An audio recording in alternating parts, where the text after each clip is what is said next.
Hey there Pop-Tarts, welcome to this video all about how to troubleshoot problem cards. This is a video that was requested by Laurie Edwards, who's a long-term audience member of mine. Thank you so much, Laurie, for suggesting this, darling. I replied pretty much straight away and said I thought it would make a really good topic for a video. So finally all the self-love stuff is out the way and I can talk about this really fizzy topic now. It really surprises me that I didn't make a video about this for my 10-part trainee tarot series all that time ago, and my memory was so hazy on that series that I actually had to go to the playlist to figure out for sure that I hadn't made a video about how to troubleshoot problem cards. I probably did say something about it over the course of the course, but I didn't actually make a video about it in its entirety, so this will be a really good thing to dig into. So the first thing I want to mention is that I definitely said at some point during the trainee tarot course that problem cards are definitely advantageous. We should always look at problem cards, and that means cards that we are not sure about, cards that we feel yucky about, cards where we can never remember the meanings, cards that annoy us. We should always look at those cards as boons, because they have something to teach us. They have something to teach us about the way we read for ourselves, the way that we read for others, who we are as human beings. If there's shadow work that needs to be done, problem cards can really help us to get our claws into what's really going on there, what it is that we need to look at in shadow.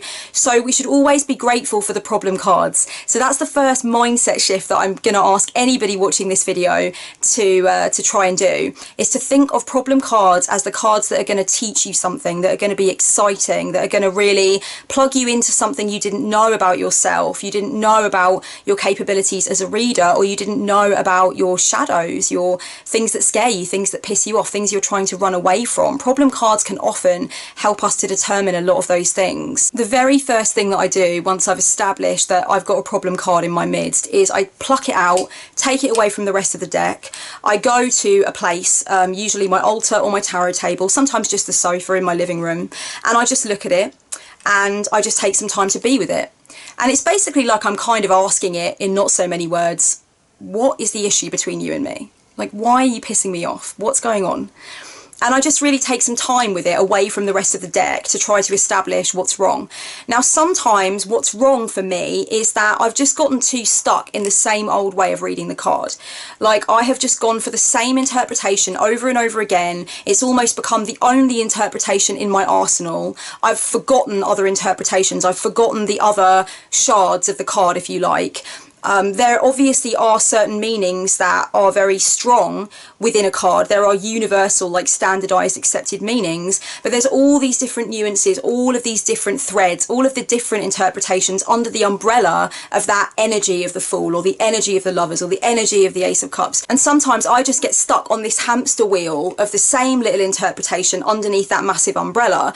And so sometimes it is that with me. I just need to recognize that I've gone to a certain point underneath the umbrella of interpretations that are associated with this card, and that point is becoming old for me. I'm sticking on it. I'm not going to anything else. I'm forgetting other potential interpretations, and that's why the card is a problem for me. So then I go, oh, I know what it is. I'm stuck on this one way of reading it, and I just keep reading it that way, and I'm getting bored and I'm getting lackluster. And so of course then the answer is to hit the books. The answer is to go online and look at other interpretations. Think about what the card means to me now with all of my new experiences that I've had and how I've moved along in life. Have a look at bloggers that I like who are writing about the cards. What are they saying? What are people saying on forums? You know, really just kind of crack open different ideas, different interpretations, and get excited about finding new interpretations for the card. This problem of getting stuck on the same one interpretation and just stagnating there and just stewing there, that's not only something that happens to long-term readers who've been slinging the cards for years, it also happens equally to people who are new and are only just getting to grips with their interpretations for the cards, and they've just found that a lot of the other things they've read about a card have dropped out of their head, or indeed they've only read one interpretation of the card and it was just pretty basic, pretty rigid, pretty straightforward, and now they're ready to move on to figuring out other interpretations and other ways of reading the energy of that card. So equally it can happen to newbies as well, and it's really about opening up your practice to other interpretations at that point and getting excited about building your understanding of what the card can mean. Of course it could be something else. It might not necessarily be that you're stuck in an interpretation and you're feeling bored. It could be actually that you're getting a really really yucky feeling in a personal way when you see the card. And that can be another reason why it becomes a problem card. It becomes a card that you need to troubleshoot. It's because when you look at it, when you interface with it, you feel shitty, or you feel resentful, or you feel even angry with the figure or figures in the card. And at that point, for me, when that's happening, I get my journal out and I just write down what is annoying me about the card. What is it that really is making me struggle? Which figure in the card do I really want to figuratively punch in the face? What is it about the card that is upsetting me, that's making me feel cynical, that's making me resent the card when it comes up in readings for myself or for clients? And this is really important work for me because I'm a professional reader. I do this for a living. So I can't afford to have problem cards in my deck that I have an issue with, that I'm not confronting, that I'm not dealing with. But equally, it's just as important if you just read for yourself or if you're just learning. You don't want to have that long-standing animosity towards a card. You want to take it out, you want to pluck it from the deck, and you want to do some work with it. You want to really figure out why it is that this card is an issue for you. Write down phrases, write down words, even if the words don't make sense, even if the sentences are not full, just write down emotions, write down adjectives, anything that comes to mind that you can think of that expresses why you get this feeling of ick whenever you come across the card. It could be that you want to write an entire journal entry about how the card specifically relates to something you're going through in your life, and it could be that you're already aware that that's what the card makes you think of, but you really need to delve into the why and the how and the roots of it. It could be that you have no idea why this card annoys you, but by the time you get to the end of the exploration, you very likely will know, and then you'll go, oh, okay, it's about that, it's about how I'm feeling about this thing. And you will very often find if a card is doing you like that, if a card is kicking you right in the feels and in the shadow, it's because it's referring you to work that you have not yet fully done. It is urging you to look at healing that has not yet been accomplished. It is asking you to confront things that you are trying not to confront. And that is what I mean when I say that problem cards are a real boon. They can be a huge advantage. Once you've become a little bit clearer on why the card is annoying you or stressing you out or freaking you out, you might want to isolate it for an extended period of time. So you might want to actually remove it from your deck for a full week and actually journal with it every day, path work with it every day. I have a video on path working. I'll leave it linked for you down below. It was made a very long time ago, but I think it's still golden. It's still a good resource. So I'll leave that for you down below if you don't know what path working is. If you only have the one tarot deck and you can't actually isolate a card from it because you work with it all the time, I would recommend making a printout of the card or something like that and just placing that in your reflection space or in your journal and working with that card every day for a week or even more, really delving into the reasons why it's a problem for you and why you want to come back to a sense of understanding about this card and what it can mean for you, and why you want to actually start to feel more positively about it and integrate the way that you feel about it into your overall understanding of it, rather than actually making you repel the card, you know, like opposite ends of a magnet. There's nothing wrong with recognizing that every card has its spectrum of positive and negative, pleasant and not so pleasant, and some of your understanding of what that spectrum of a card is will be informed by your own experiences as you go through life. That's not a bad thing, that's a really good thing. That makes you into a good reader. But what you don't want to do is get stuck on that negative experience and only associate the card with that negative experience, that bad memory, that shitty thing you're going through. So it's about integrating your understanding of one of these more, I guess, negative shards of the card, rather than only seeing the card as negative and only seeing the card as attached to that crappy thing you're going through. So it's recognizing that difference almost. So I mentioned widening the net when it comes to the interpretations that you're using, if you're feeling stagnant with interpretations or whatever it is.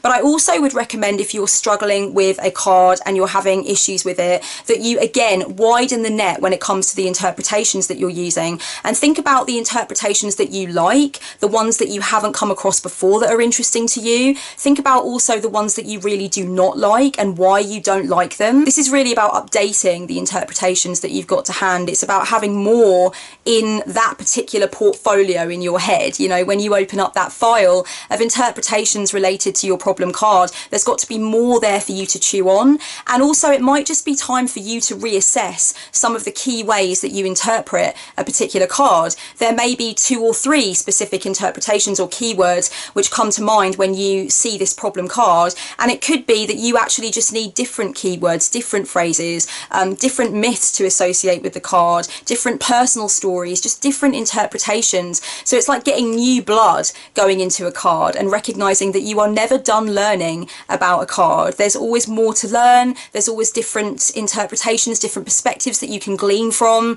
And again, this is about creating that sense of excitement around a card again, as well as making sure that you've got a lot more in your arsenal when it comes time to use that card, when it comes time that that card appears in a reading for yourself or somebody else. Now I'm going to suggest to you one of the key tips that I really would posit to anyone that's struggling with a problem card. This is something that I talk about in my tarot chat sessions with clients a lot. This is something that I have suggested to so many people, and I've done it myself, and that is the art of zooming in, zooming right into the card and breaking it down into all of its different symbols, its different colours, its different nuances, the locations of the card, the different objects in the card, and looking at each individual thing to figure out how you feel about that. Sometimes when we look at an image overall, we get stuck on how we feel about that one overall image. And it's kind of like Carl Jung said about archetypes, where he said that visualizing an archetype, seeing it, naming it, recognizing it, that's only the very surface procedure when it comes to actually feeling into an archetype and knowing what it's all about. We have to live that archetype. We have to feel into it. That's how we really get to know it, not by the image, not by the label, but by really feeling into it. Now, obviously what I'm suggesting is a little bit different, because I'm still suggesting that you're looking at the aesthetics, but what I'm implying is that you might have gotten to this point where the image comes up in the deck and you're familiar with that image, you know that image, you instantly get that crappy feeling, and you're only really observing the surface level of the card and what the card means to you. The image has become linked via your neural pathways to crappy things, yucky associations, bad memories, anger, resentment, whatever. And so what you need to do instead is break the image down so that it's not just one image, one surface layer, but it's a number of different symbols. So for example, if you're struggling with the Hermit card, what does the lamp mean in the Hermit card? What does it mean that the lamp is on in the Hermit card rather than being extinguished? What does the robe mean in the Hermit card? You know, really zoom in, look at all of the different things, look at the facial features on the figure. What do they remind you of? What do they tap you into? Look at the colours in the card, think about what they mean to you. Do you like them? Do you not like them? Why? Ask yourself why when you give your answers, and what do the different images remind you of? What do the different colours tap you into? This can not only really help you to understand the true reason why a card has become troublesome for you, but it also can really help you to move through it. It can help you to see that there's so much more to the card than actually initially meets the eye. Another top tip that I would definitely posit to you if you're struggling with problem cards or one problem card is to have a look at images of the card in different decks. You can do this even if you only have one tarot deck at your disposal, because you can go online and you can look at different images online of the illustration of your problem card in different decks. And when you look at the imagery in different decks, that's when you really come to understand that yes, there is a kind of universal idea, for example, of what the Fool, let's just say, is all about. We have a collection of adjectives, a collection of phrases, a collection of ideas which are connected to the archetypal energy of the Fool in tarot. But when you look at the way that the Fool is represented in different kinds of decks, that's when it really blows you wide open to thinking in a more expansive way. So if you look at the image of the Fool in one deck, you will see that the image is more related to the idea of the Fool as being reckless, a risk taker, someone who doesn't look before they leap, somebody who is just really spontaneous and adventurous but maybe needs to hold back a little bit more, maybe needs to think a bit more. And you can see from the illustration in a particular deck that that is what is being put forth as the central idea. In another deck you will see that the Fool is being presented as a poet, a romantic, a travelling minstrel, somebody who has connection to higher power, someone who knows that if he walks off the cliff, you know, beings will just come and catch him or whatever. So there's that idea. You can see another image of the Fool where it's about the strength and the bravery to leap into the unknown and take those risks and actually go for glory. So you can look at different images, the way that different people have illustrated the Fool, and you can see, wow, all of these different energies are true of the Fool, and I shouldn't only just look at one of them. I should really open my mind to the fact that the Fool can be representative of a number of different characteristics and a number of different points on the life journey. This is really useful to do for any problem card that you have, and it's also just a really interesting exploration, you know, just learning how different artists have decided to portray different cards and thinking about why you might like a certain illustration a lot and why you don't like another illustration whatsoever. And this could actually become a little bit of a project for you in a way. You could choose to maybe print out images from several different decks of a particular card and then write about why you like the image in certain decks and why you don't really vibe with the image in other decks. And just imagine if you saw an image of one of your problem cards in a specific deck and it really switched you up, it really changed the game for you and it made you see a problem card in a new way. Well, then it's definitely been an exercise worth doing, right? That could be really powerful, really potent. The way that artists actually choose to illustrate the decks is game changing for a lot of people, and that's why a lot of readers do prefer to have multiple decks, because that exploration of different imagery is huge. And I know that anyone who's watched my channel for a really long time will know that I was a total Rider-Waite loyalist for the longest time. I did not collect decks. I only did readings with the Rider-Waite, and I was a pro reader and I was not collecting decks for a really long time because I just wanted to stick with the Rider-Waite. I didn't want to open myself up to new imagery. I knew that I probably would when the time was right, but at that time in my life I just didn't. And it was really weird because people would react in a really like extreme way when I said that I did not collect decks and I didn't have any other tarot decks. They were completely shocked because the average reader has 44 tarot decks to choose from and I didn't have any apart from the Rider-Waite. So it took me a really long time to decide that I'd come to this point on my journey where exploring different imagery was important. And my good goddess, honestly, when I got to that point on my journey, fuck me, it was ridiculous.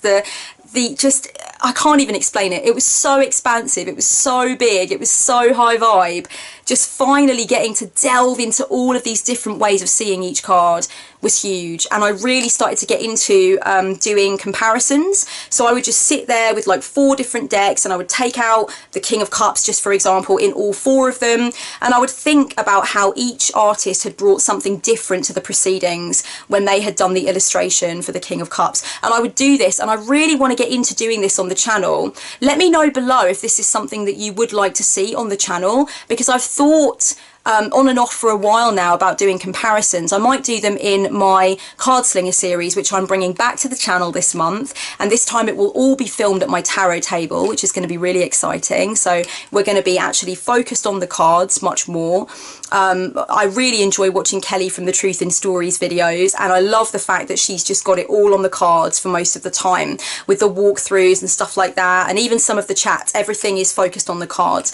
And I was thinking, you know what, I'm at my tarot table quite a lot and I would love to do card slinger videos when I'm at my tarot table, but sometimes I'm like in my pajamas or don't necessarily want to get on video, so it'd be really great to just do it at the tarot table. So I'm thinking about bringing in card comparisons for every card slinger video. Please let me know down below if this is something that you would be interested in. Finally, we live in the age of the internet, which means that there are tons of forums all over Facebook and tons of places all over the internet where we can talk to each other about our perceptions of the cards. We can make videos about it, we can do blog posts about it, we can have a look at what other people have said, and the Facebook groups are really great for getting into discussions where you can find out what kinds of interpretations other people favour. We can even ask people how they overcame seeing a particular card as a problem card. So if you're troubleshooting a specific card, you might be able to find somebody in a Facebook group or something who previously had problems with that card, and they can share their knowledge with you, and it's great, and you can figure out different ways of seeing things. I would definitely recommend that if you are going to to ask for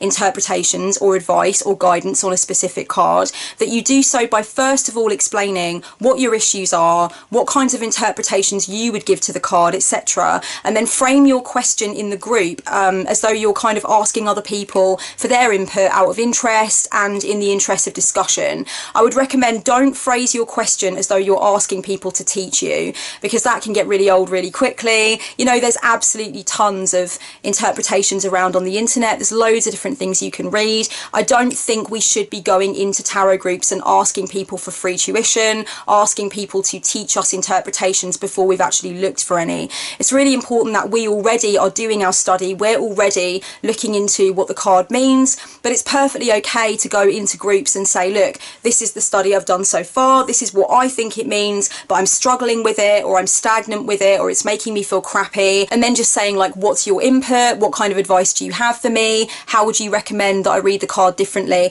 I think it's all about the phrasing of the question.